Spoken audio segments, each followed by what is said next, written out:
مرتضیٰ نور ہے، مرتضیٰ نور ہے، فاطمہ نور ہے، مرتضیٰ نور ہے، فاطمہ نور ہے، میرے سرکار کا گھر کا گھر نور ہے، میرے سرکار کا گھر کا گھر نور ہے بلا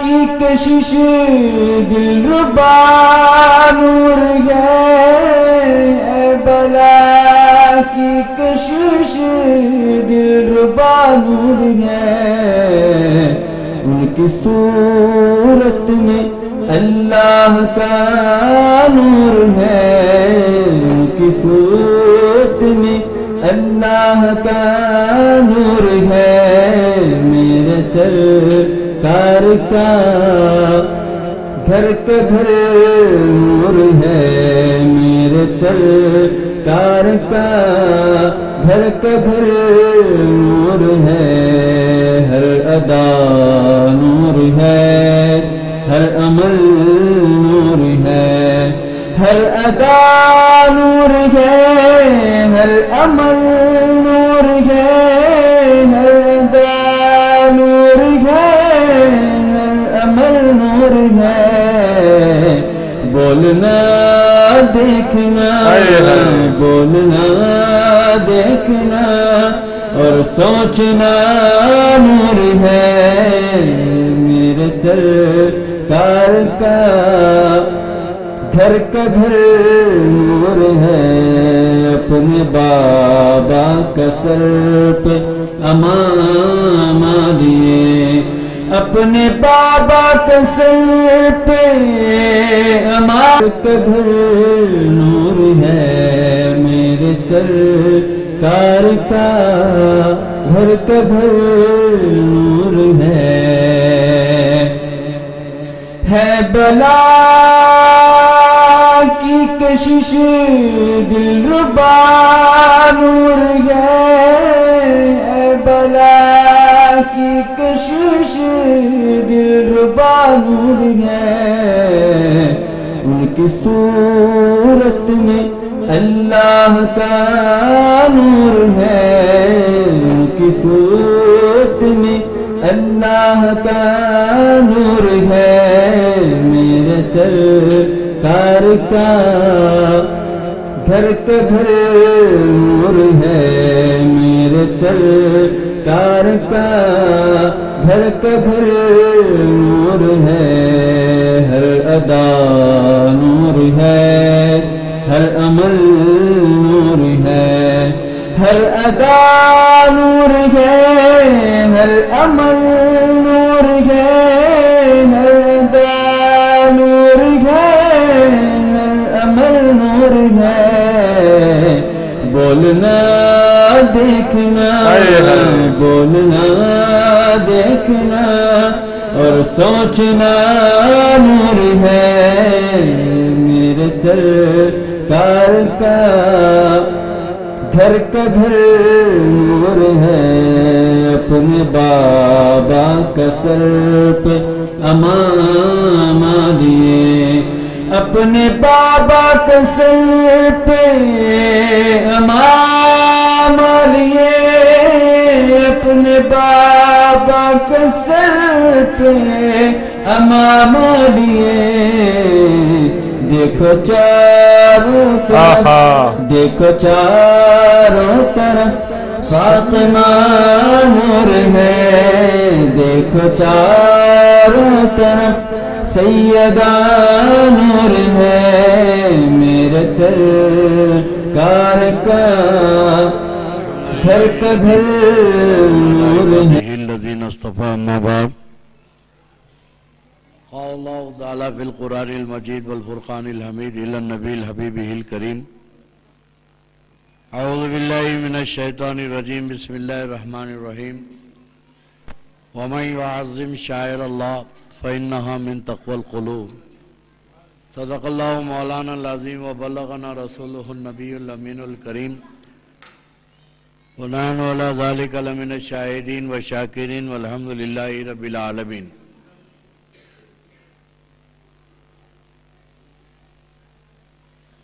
پھول بھیجو نہ پتیاں بھیجو، پھول بھیجو نہ پتیاں بھیجو، پنج وقتہ سلامیاں بھیجو۔ پھول بھیجو نہ پتیاں بھیجو، پنج وقتہ سلامیاں بھیجو۔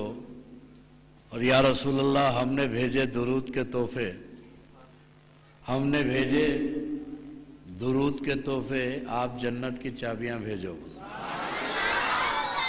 ہم نے بھیجے درود کے تحفے، آپ جنت کی چابیاں بھیجو۔ اور یا نبی اپنے پاک ہاتھوں سے، یا نبی اپنے پاک ہاتھوں سے بھوکی امت کو روٹیاں بھیجو، بھوکی امت کو روٹیاں بھیجو۔ اور چھن گئے تاج تاجداروں کے، چھن گئے تاج تاجداروں کے، اپنے پیروں کی جوتیاں بھیجو، اپنے پیروں کی جوتیاں بھیجو۔ ایک بار عقیدت و محبت کے ساتھ درود شریف کا نذرانہ پیش فرمائیں۔ اللہم صلی علی سیدنا محمد وعلی آل محمد مبارک وسلم، صلاۃ و سلاما علیک یا رسول اللہ۔ قابل مبارکباد ہیں آپ حضرات، اور اس مسجد کے بانی و متولی علی جناب حسین الکثیری صاحب، وہ زمانے کے بعد صاحب کی صورت نظر آئی کہ بھی سرکار کے ذکر پاک کے صدقے میں ملاقات ہو جا رہی ہے۔ حصول سعادت کے لیے کچھ دیر بنیادی باتیں آپ حضرات کے سامنے بتاؤں گا۔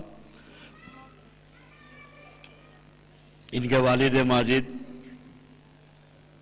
علیہ رحمہ بڑے اہتمام کے ساتھ حضور کے آثار مبارک کی زیارت کرواتے تھے، اس میں بھی میں ایک شریک ہوا کئی بار۔ اسی روایت کو انہی کے فرزند نے قائم رکھا، تو آج کچھ آثار مبارک کے متعلق آپ حضرات کے سامنے یہ بچے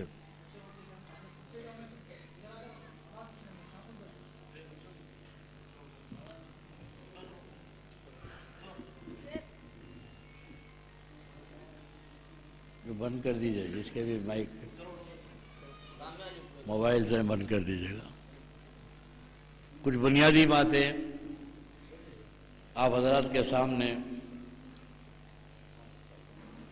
بتانے کی کوشش کروں گا مختصر سی اس محفل میں۔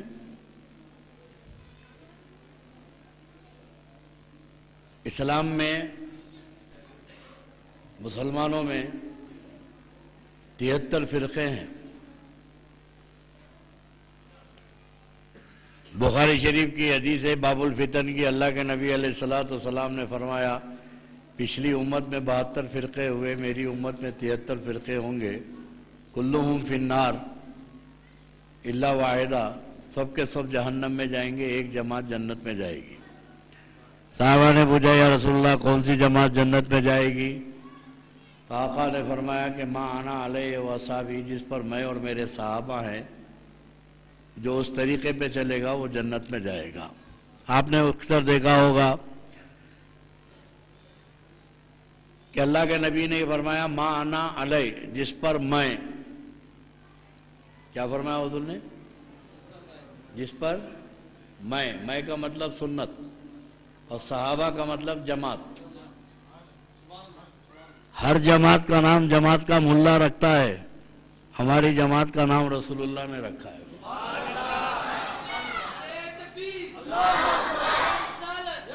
فرمایا کہ ما انا علیہ و اصحابی، جس پر میں اور میرے صحابہ، میں کا مطلب سنت، صحابہ کا مطلب جماعت، تو ہماری جماعت کا نام ہے اہل سنت والجماعت۔ جتنے فرقے ہیں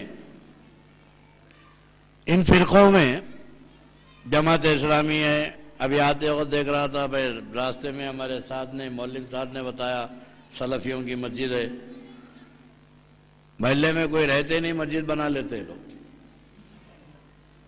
پھر پیسے دے کے آج کل جو ہے جبری مذہب چل رہا نا ہندو، پیسے دے کے جو ہے ہندو بنا رہے ہیں، پیسے دے کے جو ہے وہ کر رہے ہیں کرسچن بنا رہے ہیں، تو یہ لوگ بھی پیسے دے کے جو مسجد میں نماز پڑھے اس کو 50 روپے، فجر کی نماز پڑھ لیے تو اڈلی ڈوسا. تو یہ کرسچینٹی انگریزوں کا طریقہ ہے کہ پیسہ پھیلا کے جو ہے اپنے مذہب کی تبلیغ کرو. اہل سنت والجماعت سمندر ہے، لوٹے نکالنے سے سمندر کو فرق نہیں پڑتا، ہمارا کچھ بگڑنے والا نہیں ہے. لیکن ایک بات بتائیں کہ جتنے فرقے ہیں، جماعت اسلامی ہے، تبلیغی ہے، دیوبندی ہے، اہل حدیث ہے، سلفی ہے، یا جتنے بھی فرقے ہیں، شیعہ ہیں، مہدوی ہے، کسی بھی جماعت میں عبادت کا جھگڑا نہیں ہے. کسی بھی جماعت میں عبادت کا جھگڑا نہیں ہے. عبادت پہ کبھی جھگڑا ہوا ہی نہیں. استاد نہیں کرا تو شاگرد کہاں سے کریں گے؟ عبادت پہ کہیں اختلاف ہی نہیں. ایسا نہیں ہے کہ سنت الجماعت والے بزرگان دین کے چاہنے والے، غوث و خواجہ کے چاہنے والے 5 وقت کی نماز پڑھ رہے ہیں تو اہل حدیث 6 وقت کی پڑھ رہے ہیں، جماعت اسلامی والے 7 وقت کی پڑھ رہے ہیں. ایسا نہیں ہے. 5 وقت کی نماز پہ سب متفق ہیں، رمضان کے 30 روزوں پہ سب متفق ہیں، زکوٰۃ پہ، حج پہ سب پہ متفق ہیں. جب ساری عبادتوں پہ سب متفق ہیں تو پھر الگ کہاں ہوئے؟ یہ فرقے اور ہم لوگ الگ کہاں ہوئے؟ اب تھوڑی دیر آپ سنجیدگی سے سنیں، ہم الگ کہاں ہوئے؟ ایک ہے عبادت، ایک ہے تعظیم، اس کو انگریزی میں بولو، ایک ہے ورشپ، ایک ہے ریسپیکٹ. عبادت اللہ کے علاوہ کسی کی نہیں، ماں سوا اللہ. عبادت کا کوئی تصور ہی نہیں ہے اور عبادت کے کوئی لائق ہی نہیں ہے. عبادت صرف اللہ کی. ازل میں فیصلہ ہوا کہ ملائکہ یونیورسٹی کا وائس چانسلر ابلیس فرشتوں کا استاد تھا، جنت میں رہتا تھا. بظاہر ہے کہ جنت میں رہتا تو پتے تو نہیں کھیلتا تھا، جنت میں رہتا تو شراب کی بھٹی تو نہیں لگایا تھا، جنت میں رہتا تو عبادت ہی تو کرتا تھا. فرشتوں کو خدا کی توحید کے راز بتاتا تھا. موسیٰ علیہ السلام کلیم اللہ بعد میں ہوئے، پہلے کلیم اللہ تو یہ نہیں تھا. اللہ بولتا تھا، انہیں سنتا تھا. قرب کی منزل میں تھا، جنت میں رہتا تھا. اب اللہ رب تبارک و تعالیٰ نے ایک فیصلہ فرمایا، عبادت کرنے والوں کی اقسام بیان کر دیے. عبادت کرنے والے کون سے صحیح عبادت کرنے والے ہیں اور کون سے غلط ہیں، ڈپلیکیٹ. یہ فیصلہ یہاں نہیں ہوا، وہی ہوا. اب شیطان عبادت کرتا، فرشتوں میں رہتا، فرشتوں کا استاد تھا، جنت میں جھولے پہ بیٹھ کے فرشتوں کو پڑھاتا تھا. یہ تو یہاں کے شیخ الحدیث ہے، وہ تو وہاں کا شیخ الحدیث تھا. یہ مدرسوں میں پڑھانے والے اور ہیں، وہاں پڑھاتا تھا. اللہ نے فرمایا کہ آدم کو سجدہ کرو، اسجدوا لآدم، آدم کو سجدہ کرو. فسجدوا الا ابلیس ابی واستکبر وکان من الکافرین. سب سجدے میں گر گئے، فرشتے سجدے میں گر گئے، شیطان انکار کرا. اب یہ راز کو معلوم کرو.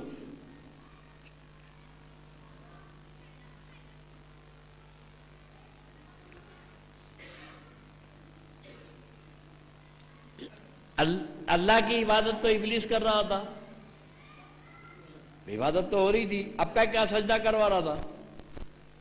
سجدہ تو اللہ کو کر ہی رہا تھا. وہ ابلیس جو ہے اللہ کا سجدہ تو کر رہا تھا، پھر اللہ نے اور ایک سجدہ کون سا کروایا؟ آدم علیہ السلام کو عبادت کا تو سجدہ نہیں تھا، وہ عبادت تو اللہ کی ہو رہی تھی.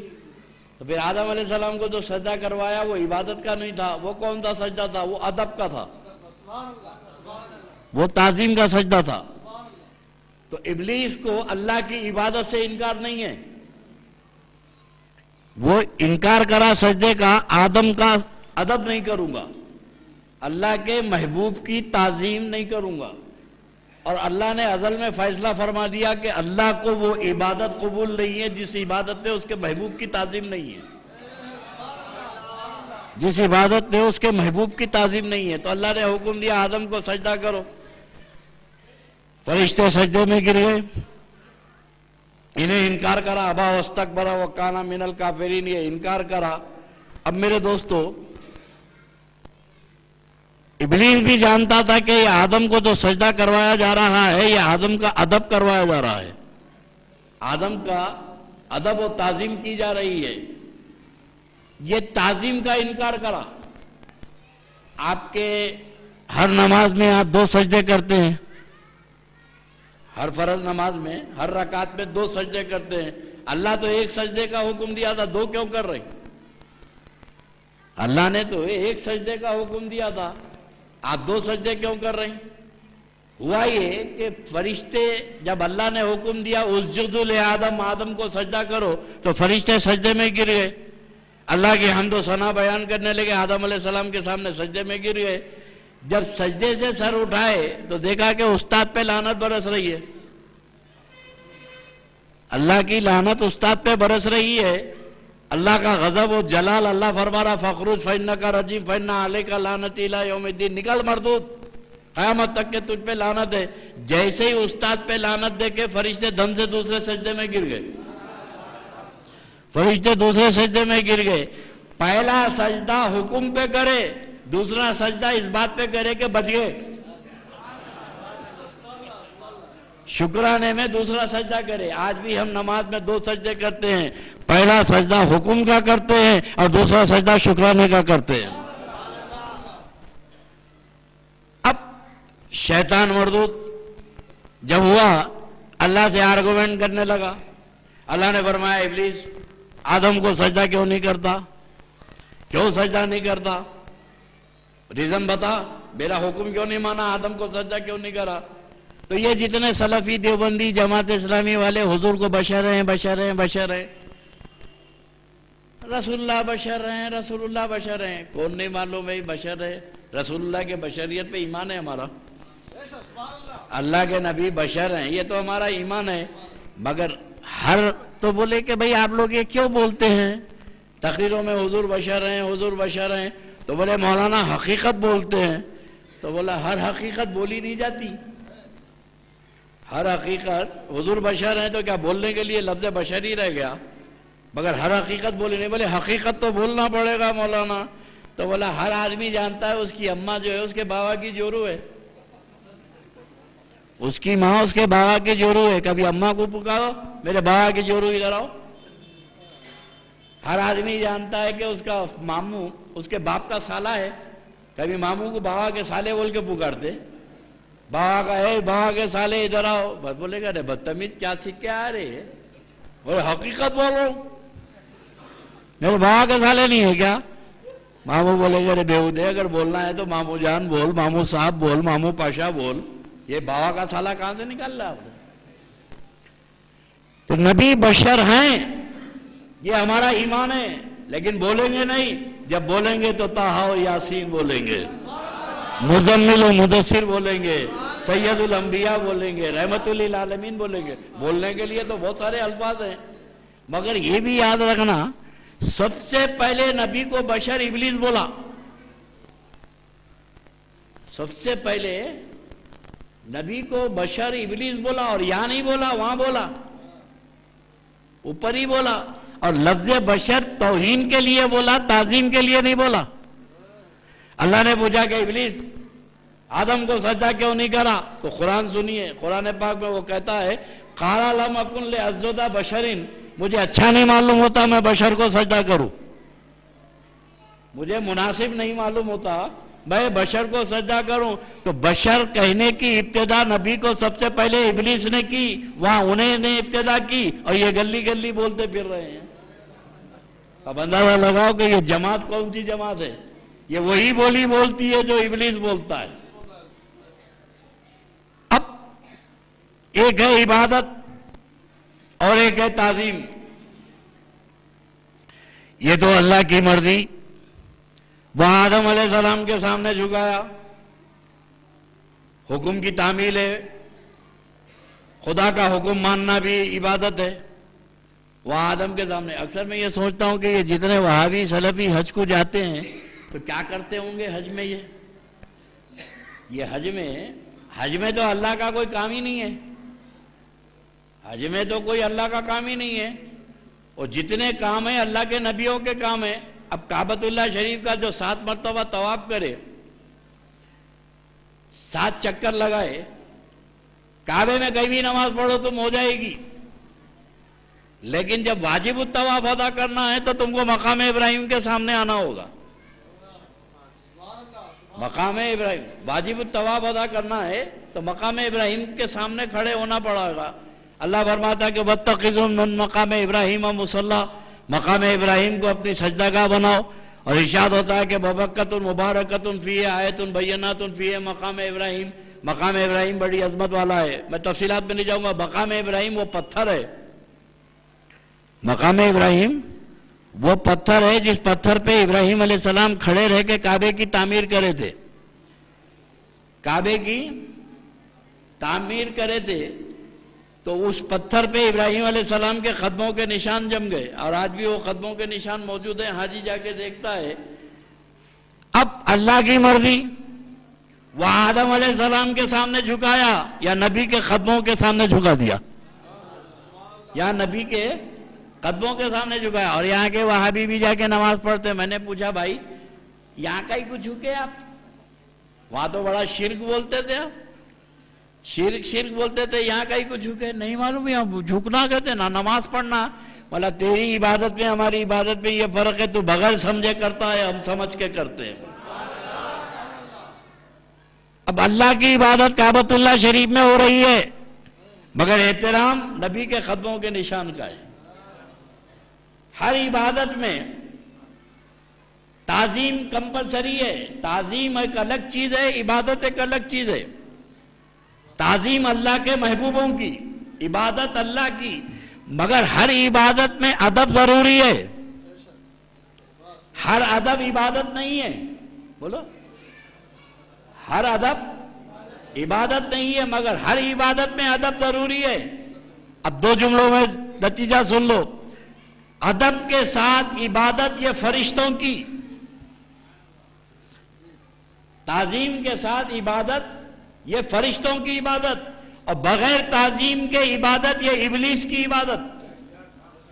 آج یہ وہابیوں میں ہماری عبادت میں یہ فرق دیکھ لیجئے آپ کہ مسجد میں صلاۃ و سلام ہو رہا، یہ اٹھنے کو تیار نہیں، بیٹھے رہتے. نہیں ہم نہیں کھڑے رہیں گے. کھڑے رہنا تعظیم ہے. بھئی کوئی میں آیا تو آپ کھڑے ہو گئے ادب کے لیے. باوا آئے بیٹھ کے سلام کرو. چچا آئے آرے چچا چچا بولے گا بے دے بیٹھ کے سلام کر رہا بیٹھ کے سلام کر رہا. نہیں رہنے دیجو، کھانسی ہے میرے کو. بیٹھ کے سلام کر رہا ہو، بیٹھ کے سلام کرنا نا. ارے بے دے میں تیرا چچا رہے، تیرے باوا کا بھائی، اٹھ کے سلام کرنا. تو سلام کھڑے رہ کے کرنا یہ ادب ہے.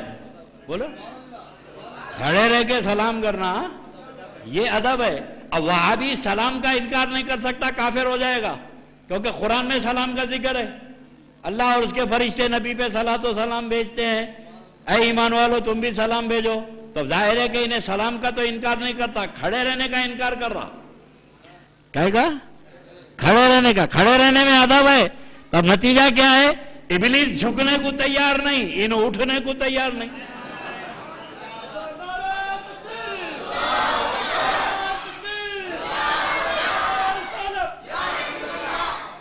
تو ادب عبادت میں کمپلسری ہے.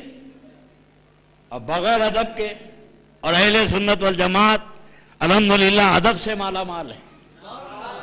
یہ واحد جماعت ہے جس کے بعد بے ادبی کا تصور نہیں ہے. ادب کا خزانہ ہے. اور یاد رکھنا ہم لوگ تو اتنے مالا مال ہے، ربیع الاول کا مہینہ آیا پمفلیٹ چھپنا شروع ہو جاتے. میلاد کرنا حرام ہے، بدعت ہے، جھنڈے لگانا بدعت ہے. یہ بدعت ہے، بکواس شروع کر دیتے. یہ بولتے جا رہے ہیں، سنی لگاتے جا رہے ہیں. ایکشن اور ری ایکشن ہے. یہ جتنی مخالفت کر رہے ہیں اتنا دھوم دھڑاکا ہوتا جا رہا. اب ہر مہینے میں ربیع الاول کا مہینہ آیا شروع, 11ویں کا مہینہ آیا شروع, رجب کا مہینہ آیا شروع. جدھر جب دیکھو شروع ہو جاتا ہے تو یاد رکھنا کہ اسی جھاڑ پہ پتھر آتے ہیں جس پہ پھل لگتا ہے. اسی درخت پہ پتھر آتے ہیں جس پہ پھل لگتا ہے. تو اہل سنت والجماعت کتنے پھلدار ہیں کہ ہر مہینے میں پتھر آ رہے ہیں. اگر یہ ہماری مخالفت نہ کرتے تو ہم اپنے حق ہونے کا پہچاننا مشکل ہو جاتا. یہ ہماری مخالفت سے پتہ چل رہا ہے کہ ہم کتنے سچے ہیں. تو ادب اسلام کی اہل سنت والجماعت کی پہچان ہے. اور میرے دوستو میں تمہاری اپنی معلومات کے لیے کہتا ہوں, بعض چیزیں ایسی ہوتی ہیں تم کو دلائل نہیں معلوم, عوام الناس کو نہیں معلوم کہ یہ کیوں کرتے ہیں, اس کی دلیل کیا ہے. اور جتنے یہ سلفی وہابی ہیں یہ غریب بچوں کو پکڑ کے پوچھتے ہیں یہ کہاں لکھا ہے, قرآن میں کہاں ہے. ہم تو دیکھے حدیث میں کہیں نہیں ہے. اب بیچارے کو مسجد میں اذان ہو رہی ہے, مؤذن اذان دیا, اشہد ان لا الہ الا اللہ اشہد ان لا الہ الا اللہ اشہد ان محمد رسول اللہ. تو ہمارے سنی انگوٹھے چومتے ہیں نا. اب انہیں بازو کھڑے رہ کے پوچھتا کیا کر رہے ہیں آپ, کیا کر رہے ہیں. اب بچہ والا انگوٹھے چوم رہے ہیں. قرآن میں کہیں بھی نہیں ہے, حدیث میں کہیں بھی نہیں ہے. اب یہ بیچارہ ہے تو بتائیے آپ, بھائی تو پڑھا. اب انہیں دوسرے جمعے میں جو ہے انگوٹھے چومنے کو جا رہا اس کو دیکھ کے چھوڑ دیتا, کہاں پیچھے لگ جاتا. کی میں آسان زبان میں تم کو بتا دیتا ہوں, کچھ چیزیں جو ہے علامتیں ہوتی ہیں, آئیڈینٹیفیکیشن ہوتا ہے, آپ کی پہچان ہوتی ہے. اور پہچان مذہب نہیں ہوتی, پہچان مذہب نہیں ہوتی. یہ اہل سنت والجماعت کی پہچان ہے. مسجد میں 100 نمازی ہیں, 99 نے انگوٹھے چومے, ایک نہیں چوما. 99 نے چوما, ایک نہیں چوما. تو بچہ بولتا آ گیا رے, آ گیا. کون ہے, پکڑا ہے, 24 نمبر ہے. اے بچوں سے پوچھے کہ بیٹے تم کیسے پہچانے, بولے 100 انگوٹھے چومے, انہیں نہیں چوما. تو انگوٹھے چومنا یہ فرض و واجب نہیں ہے, یہ ہماری پہچان ہے, ہماری پہچان ہے. ارے جب نادان ہو, اس چھوٹی سی مجمع میں انگوٹھے چوم کے ہم جب پہچانے جاتے ہیں, اسی تعظیم کے صدقے محشر میں بھی پہچانے جائیں گے. تو علامتیں مذہب نہیں ہوتی, یہ ہماری پہچان ہے. غوث اعظم کا جھنڈا لگا رہے, نہ فرض ہے نہ واجب ہے, نہ فرض ہے بولو نہ واجب ہے, مگر لگا رہے ہیں. کیوں؟ جھنڈا دیکھتے ہی سمجھ میں آ جاتا ہے کہ یہ ہمارے بھائی کا گھر ہے, یہ ہمارے. اب یہ پڑوس میں آ کے یہ بھی رہتے وہابی, جھنڈا کہیں کو چڑھا رہے ہیں, جھنڈا کہیں کو چڑھا رہے ہیں. نہیں, کہیں بھی نہیں لکھا ہے. اصل میں انہیں جو پڑوس میں آ کے رہ گیا نا, ادھر والا پہچانے جا رہا جھنڈے سے, ادھر والا پہچانے جا رہا, بیچ میں انہیں پھنس گیا. تو دوسرے محلے والے آگے بولے بھائی بازو کون ہے, آئے ادھر کہیے. تو جھنڈا جو ہے نہ فرض ہے نہ واجب ہے, یہ سنی جماعت کے گھر کی پہچان ہے. اس لیے اب اگر آپ اپنی علامتیں ختم کر دو گے تو پہچانو کیسے. علامتیں باقی رکھنی پڑتی ہے, اپنی پہچان اپنی آئیڈینٹیفیکیشن کو باقی رکھنا پڑتا ہے. اب چاہے جھنڈا چڑھانا فرض ہو نہ یا واجب ہو, لیکن ہر سنی کے گھر پہ جھنڈا رہنا, تاکہ داخل ہوتے ہی پتہ چل جائے گا یہ غوث اعظم کے چاہنے والوں کا محلہ ہے. تو آئیڈینٹیفیکیشن ہے. تو اب ایک ہے ادب, ایک ہے عبادت. ہر عبادت میں ادب ضروری ہے, ہر عبادت میں ادب ضروری ہے. انہی آداب میں اللہ تبارک و تعالیٰ فرماتا ہے قرآن پاک میں, تقوی ہے. ایک تقوی وہ ہے جو آدمی کو نماز سے ملتا ہے, روزے سے, عبادتوں سے ملتا ہے. اور عبادتوں کا تقوی کبھی بھی ہاتھ دے سکتا ہے. عبادتوں کا متقی, بڑے بڑے متقی جہنم میں چلے جائیں گے. اب شیطان دھکے کھاتے پھر رہا نا بھائی, شیطان متقی تھا، جنت میں رہتا تھا تو متقی تھا، اور آج بھی سب سے زیادہ اللہ کا ماننے والا وہ نہیں ہے، اتنا پکا موحد ہے، ساری دنیا سے شرک کرا رہا مگر خود شرک نہیں کرتا، خود شرک نہیں کرتا۔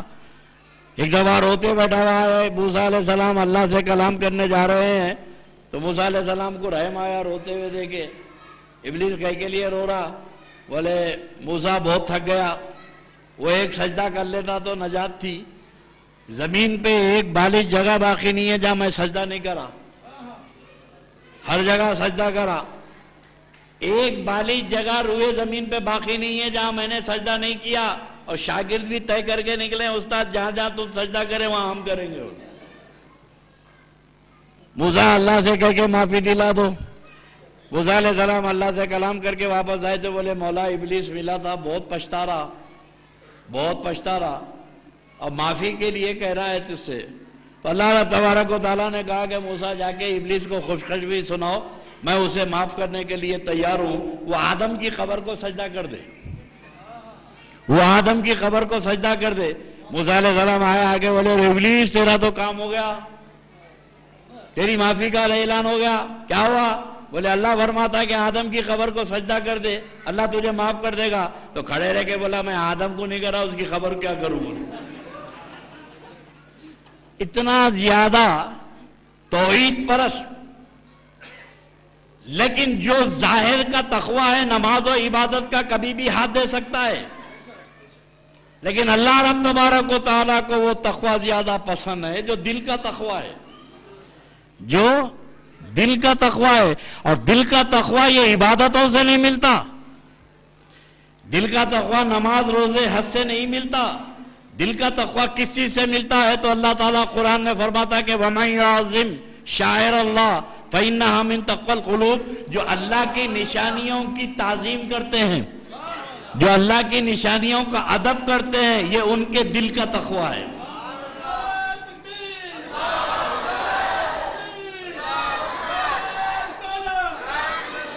اب میرے دوستو، صحابہ کرام عمل کے پہاڑ تھے، کیا کوئی صحابہ سے زیادہ عمل کر سکتا؟ بولو بھائی، اچھا یہ بھی بتاؤ، صحابہ کرام اس جماعت کا نام ہے جن کے ہر عمل سے اللہ راضی ہے، جن کے بولے ہر عمل سے اللہ راضی ہے۔ اللہ فرماتا ہے رضی اللہ عنہ ورضوا عنہ، اللہ ان سے راضی اور وہ اللہ سے راضی۔ تو کوئی ایسا عمل بتا سکتے ہیں جس کے صحابہ کے کرنے سے اللہ ناراض ہے؟ اللہ بھی راضی، اللہ کے رسول بھی راضی۔ اب بخاری شریف کتاب الوضو، یہ بات کہہ رہی کہ بخاری بخاری بخاری بولتے نا، بخاری شریف سنو، بخاری شریف کتاب الوضو، اللہ کے نبی علیہ السلام وضو فرما رہے ہیں، سرکار کھکار کے تھوکے، حضور تھوکے، حضور کلی کرے تو صحابہ آگے بڑھ کے ہاتھوں میں پانی لے لیے، صحابہ آگے بڑھ کے ہاتھوں میں پانی لے لیے اور حضور کا کلی کیا ہوا پانی لے کے پینے لگے، چہرے پہ ملنے لگے۔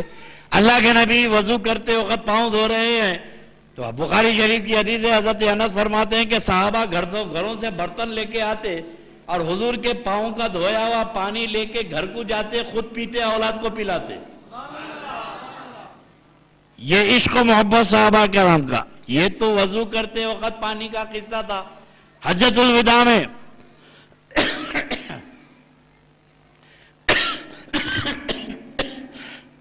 حجۃ الوداع میں اللہ کے رسول علیہ السلام بال مڑوا رہے ہیں، حلق کروا رہے ہیں۔ اب ظاہر ہے کہ وضو کرتے وقت تو صحابہ کرام برتن لائے ہوں گے، دھکے لگے ہوں گے پانی لینے میں، لیکن جب ہاتھ میں اس طرح کھلا ہوا ہے اور حجام جو ہے بال اتار رہا ہے تو صحابہ پورے آ کے بیٹھ گئے۔ اور حجۃ الوداع میں 1.25 لاکھ صحابہ تھے، 1.25 لاکھ حضور کے اطراف میں آ کے بیٹھ گئے۔ اب کہے کے لیے بیٹھے؟ حضور کے بال لوٹنے، حضور کے منہ مبارک ہے۔ بخاری شریف باب الآثار کی حدیث ہے، باب الآثار کی حدیث ہے کہ اللہ کے رسول صلی اللہ علیہ وسلم بال مڈا رہے ہیں تو صحابہ آگے بیٹھ گئے، تو میرے آقا نے عاشقوں کے مزاج کو دیکھ لیا کہ یہ میرے بال کے لیے جمع ہوئے ہیں، حضور نے دور کیا، دور بیٹھو دور بیٹھو۔ جب بال مڑائے گئے تو سرکار نے اپنے بال کا ایک گچھا پورا ایک سائیڈ کا ہاتھ میں پکڑا اور پکڑ کے حضرت ابو طلحہ انصاری کو بلایا، صحابی رسول، ابو طلحہ ادھر آؤ، لبیک یا رسول اللہ۔ حضور نے ان کو بال اپنے عطا فرمائے، عطا فرما کے فرمایا کہ فاقسموا بین الناس، اس کو لوگوں میں تقسیم کر دے، بولے اس کو لوگوں میں تقسیم کر دے۔ حضرت ابو طلحہ لے کے گئے اور تھوڑی دیر کے بعد واپس آ گئے۔ حضور نے فرمایا کیا ہوا؟ بولے یا رسول اللہ بانٹنے کا تو موقع ہی نہیں ملا، پوروں نے لوٹ لیا۔ حضور نے پھر دوسری طرف کے بال عطا فرمائے، فرمایا لوگوں میں تقسیم کر دے۔ اب نبی کے موئے مبارک، نبی کے آثار مبارک، نبی کے بال بانٹنا نبی کی سنت ہے اور لوٹنا صحابہ کی سنت ہے۔ اب اگر ہم سرکار کے موئے مبارک کی زیارت کرتے ہیں، وہاں بھی کیا بولتا یہ حضور کے ہیں، یہ حضور کے ہیں، بھئی ہے حضور کے ہیں، کیا ثبوت ہے؟ کیا ثبوت ہے یہ حضور کے ہیں؟ تیرے بابا کا نام کیا ہے؟ ہمارے بابا کا نام عبد الرحمن ہے، کیا ثبوت ہے؟ کیا ثبوت ہے؟ اور کیا ثبوت ہے؟ ہماری اماں بولے، تیری اماں بولنے سے میں مان لوں۔ شریعت میں عورت کی گواہی ادھوری گواہی، ایک عورت کے بولنے سے تیرے باپ کو کیسے مانوں میں؟ تو بولے نہیں پورے محلے والے بولتے، والا سب کھڑے تھے آگے۔ ارے جس تیرے نسب کے بارے میں اگر تیری ماں کہہ رہی ہے تیرا باپ یہ ہے تو ساری دنیا تیرے باپ کو مان رہی ہے، اور جس موئے مبارک کو سارے مسلمان کہہ رہے ہیں میرے آقا کے، تو پوچھتا ثبوت ہے؟ اور یاد رکھنا نبی کے موئے مبارک کے لیے ثبوت وہی تلاش کرے جس کا اپنا ثبوت نہیں ہے۔ حلالی کو ضرورت نہیں پڑتی، جہاں حرامی ہوگا تبھی تک ضرورت پڑے گی۔ ہم تو سرکار کے اس میں پاک آتا ہے سر جھکا دیتے ہیں۔ عشق و محبت میں دلیل نہیں ہوتی، عشق و محبت تو بلا دلیل کے ہوتی ہے، بولے عاشقین کے جو سمجھ میں آیا وہ کر دیا۔ اللہ کے رسول علیہ السلام کے موئے مبارک تم لوگ زیارت کرتے ہو تو تمہارے دل میں یہ عقیدہ ہونا کہ جو تم کر رہے ہو یہ کوئی بدعت نہیں کر رہے ہو۔ اس لیے میں وہابیوں سے کہتا ہوں صحابہ کے طریقے پہ عمل کرو، میں بولا صحابہ کے عقیدے پہ عمل کرو، صحابہ کے بولا عقیدے پہ عمل کرو، بغیر عقیدے کے طریقے پہ عمل کر رہے ہیں۔ اب صحابہ کا عقیدہ کیا ہے سنو۔ ام المومنین ام سلمہ نبی کی بیوی ہیں، باب آثار النبی بخاری شریف، ام المومنین کے پاس حضور کے موئے مبارک تھے، کیا تھے؟ آثار مبارک، حضور کے آثار مبارک تھے۔ صحابہ میں کوئی بیمار ہوتا، کسی کے بچے بیمار ہوتے تو ام المومنین کے دروازے پہ آ کے کھٹکا مارتے، ام المومنین ہمارے گھر میں فلاں فلاں بیمار ہے، ذرا حضور کے تبرکن پانی عطا فرمائیے، تو ام المومنین اٹھتی۔ کون تھی ام المومنین؟ بولیے ام سلمہ، رسول اللہ کی بیوی، سارے مومنین کی ماں۔ وہ اٹھتی، چاندی کی نلی میں حضور کے موئے مبارک کو رکھی تھی، وہ اٹھتی اور پانی میں غسل دیتی، پانی میں ڈباتی، اور وہ پانی لے جا کے صحابہ بیماروں کو پلاتے، خود پیتے۔ نبی کے بال سے شفا حاصل کرنے کا عقیدہ یہ بدعت نہیں ہے، یہ صحابہ کا عقیدہ ہے۔ ارے نبی کی ذات تو بڑی بات ہے، نبی کا بال بھی شفا عطا فرماتا ہے۔ تو ہمارا عقیدہ کوئی گڑے ہوئے عقیدے پہ ہم عمل نہیں کرتے ہیں، ہمارا عقیدہ وہی ہے جو قرآن و حدیث کے مطابق ہے۔ اللہ کے رسول علیہ السلام، توجہ، وہ گھڑی صحیح چل رہی میاں؟ اچھا کدھر ہے؟ اچھا اہم بات میں اس لیے آپ حضرات کو بتا رہا ہوں کہ بھئی حسین القصیری جو ہے اپنی عقیدت و محبت کے ساتھ حضور کے تبرکات اور آثار شریف کی زیارت کرا رہے ہیں۔ 99% آدمی آ رہا زیارت کر رہا، مزے نہیں معلوم، ہاں بھائی انہوں بلائے چلے گئے، کھانا کھلائے کھا لیے، لیکن جو سرکار کے تبرکات کی زیارت تصور کرو، ہم کہاں، آقا کے بال کہاں، ان آنکھوں سے حضور کے موئے مبارک کی زیارت ہو رہی ہے. ہم گناہگاروں کو اللہ نے قیامت تک ایک کرم فرما دیا, نبی کو نہیں دیکھا تو کیا ہوتا ہے, نبی کے بال کی زیارت تو کر لے وہ.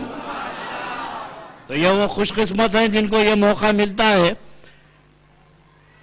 ایک بار اللہ کے رسول علیہ السلام خوش ہوئے حضرت خالد سے, خالد بن ولید سیف اللہ. فرمایا خالد اس کو اپنے پاس رکھ, یہ جس کے پاس رہیں گے اللہ اسے کامیابی عطا فرمائے گا, اپنے بال عطا فرمائے. حضرت خالد بن ولید گھر میں آئے, اپنی بیوی سے بولے بیٹی میری ٹوپی میں اس کو سی دو. تو ٹوپی میں اندر استر میں سرکار کے بال رکھ کے موئے مبارک رکھ کے اس ٹوپی سی دیے. اور جب بھی کوئی جنگ میں جاتے تو خالد بن ولید وہ ٹوپی پہن کے جاتے اور اللہ کامیابی عطا فرماتا. خالد بن ولید جیسا کمانڈر, فوجی جنرل, جب سامنے تلوار چلتی ہو تو آدمی کی نظر تلوار پہ ہوتی ہے, لیکن خالد بن ولید کی ٹوپی جیسے ہلی تو یہ تلوار روک کے اپنی ٹوپی کو صحیح کرتے, ٹوپی کو صحیح کرتے. تلواریں چل رہی ہیں, ٹوپی کی حفاظت ہو رہی ہے. تو انگریزوں نے بولا یار یہ اتنا بڑا جنرل, سامنے تلواریں چل رہی ہیں, یہ گردن بچانے کے بجائے ٹوپی بچاتا. ٹوپی میں کچھ ہے, ٹوپی میں کچھ ہے, راز ہے ٹوپی کا, جان پہ کھیل کے ٹوپی بچا رہا. جنگ قادسیہ میں جنگ چل رہی ہے, اب تلوار کوئی بھی نہیں چلا رہا, ہر ایک ٹوپی پہ ہاتھ ڈال رہا. حضرت خالد بن ولید کی ٹوپی, خالد بن ولید بچتے جا رہے ہیں کہ بھئی تلوار چلانے کے بجائے یہ ٹوپی پہ اٹیک کرے. 150 مل کے ٹوپی پہ ہاتھ ڈالے. خالد بن ولید ٹوپی بچاتے رہے اور ٹوپی بچانے میں ٹوپی نیچے گر گئی. جیسے ہی ٹوپی گری خالد بن ولید گھوڑے سے کودے ٹوپی لینے کے لیے. اب وہ دشمن بھی عیسائی بھی ٹوپی کے حملہ, ادھر بھی خالد بن ولید جب دیکھے خالد بن ولید ٹوپی میں نہیں لے سک رہا ہوں تو مجاہدین اسلام کو پکارا, اے مجاہدین اسلام یہ ٹوپی جانے نہ پائے.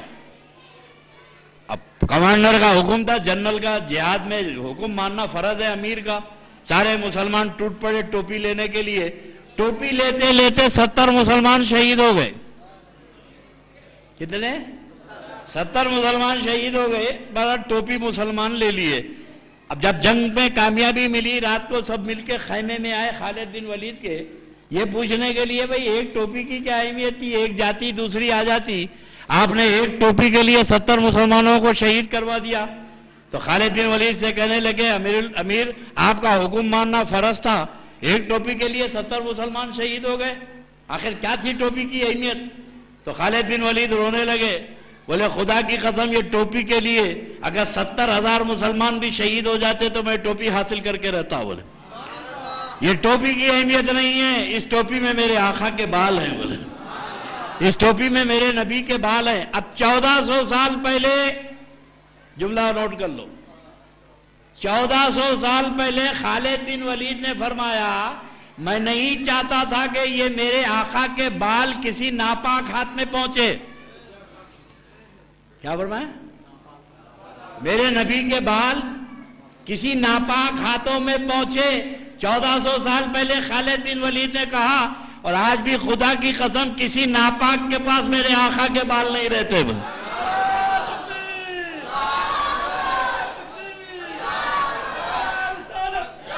1400 سالہ تاریخ اٹھا کے دیکھو, جس کے پاس بھی ہے وہ اہل سنت والجماعت کے پاس ہے, کیونکہ یہی جماعت پاک ہے. یہ جماعت اس لیے پاک ہے, ان کے پاس غوث پاک ہے. ہم تو پاکوں کے مذہب پہ چلتے ہیں, پاکوں کے مذہب پہ قائم ہے. تو اللہ فرماتا ہے کہ وَمَنْ يُعَظِّمْ شَعَائِرَ اللَّهِ فَإِنَّهَا مِن تَقْوَى الْقُلُوبِ. اور دکنی زبان کا محاورہ ہے با ادب با نصیب, بے ادب بے نصیب. خوش قسمت ہو تم لوگ. اب یہ اٹلی دوسے پہ اہل حدیث پھیل رہے ہیں سلفی, یہ اسلام کے سب سے بڑے دشمن ہیں. یہ بہت بڑی سازش ہے اسلام کے خلاف یہ سلفیوں کی. یہ پتہ نہیں کہاں سے پیسہ لے کے آتے ہیں اور کہاں لا کے پیسہ لے کے پھیلاتے ہیں اپنی بدعقیدگی. ظاہر ہے کہ اگر میرے آقا کی عظمت ہی دل سے نکل گئی تو پھر وہ مسلمان رہ کے کیا فائدہ. مسلمان, اور آپ نے دیکھا ہوگا اتنے بڑے سلفیاں ہیں نا بھائی, جگہ جگہ مسواک لگتے کھڑے ہیں، نماز بھی پڑھتے ہیں تو ایسے انداز میں پڑھتے ہیں. اتنے بڑے سنتوں کے عادی ہیں، ان میں کوئی ولی کیوں نہیں ہوتا؟ کسی جماعت میں ولی ملیں گے آپ کو؟ شیعہ ہیں، آیت اللہ ملیں گے، استغفر اللہ ملیں گے، رحمت اللہ ملیں گے، کیا ملیں گے، مگر کوئی ولی اللہ نہیں ملے گا، کوئی ولی اللہ نہیں ملے گا. سلفیوں میں، اہل حدیث میں، تبلیغی جماعت میں، جماعت اسلامی میں کوئی ولی نہیں ہوتا، کیونکہ ولی اس لیے نہیں ہوتا کہ یہ مذہب سچا نہیں ہے، یہ عقیدہ سچا نہیں ہے. جب عقیدہ سچا ہوتا ہے تو اللہ اس مذہب میں ولی پیدا فرماتا ہے. اور 1400 سال کی تاریخ اٹھا کے دیکھو کہ جتنے اولیاء اللہ پیدا ہوئے ہیں سب کا تعلق اہل سنت والجماعت سے. اور تم بڑے خوش قسمت ہو کہ اللہ نے تم کو کسی اور جماعت میں پیدا نہیں کیا، اللہ نے اس جماعت میں پیدا کیا جس جماعت میں غوث اعظم کو پیدا کیا، جس جماعت میں غریب نواز کو پیدا کیا، جس جماعت میں بابا شرف الدین صاحب کو پیدا کیا. تو یہ جماعت ولیوں کی جماعت ہے. دنیا کی ہر جماعت جھوٹی ہو سکتی ہے، اللہ کے ولیوں کی جماعت جھوٹی نہیں ہو سکتی. تو اس اہل سنت والجماعت کی قدر کیجئے.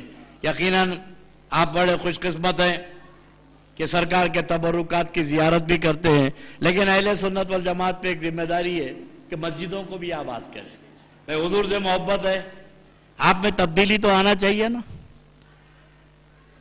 جلسے ہو رہے ہیں، میلاد شریف کے جلسے ہو رہے ہیں، 11ویں شریف کے جلسے ہو رہے ہیں، آپ میں کیا تبدیلی آئی؟ آپ میں کیا چینجنگ آئی؟ کیا آپ کے قدم مسجد کی طرف بڑھے؟ اب وہاں بھی یہ تانا دیتا ہے کہ یہ 11ویں تو کرتے ہیں، 12ویں تو کرتے ہیں، جھنڈے تو چڑھاتے ہیں، مگر مسجد میں نہیں آتے. یہ ہم پہ بہت تانا ہے. اور میں تو کہتا ہوں کہ شیطان اہل سنت والجماعت کی نماز کا دشمن ہے. سنیوں کو نماز پڑھنے نہیں دیتا، سنیوں کو مسجد میں آنے نہیں دیتا، اور ان کو گلی گلی پھرا کے پڑھا رہا، ان کو گلی گلی پھرا کے پڑھا رہا. پڑھو استاد کے سجدے قبول نہیں ہوئے تو تمہارے کہاں سے ہوں گے؟ اور شیطان کو معلوم ہے کہ یہ سنی صحیح ایمان والے ہیں، ایک رکعت نماز پڑھ لیں گے تو اللہ قبول فرما لے گا.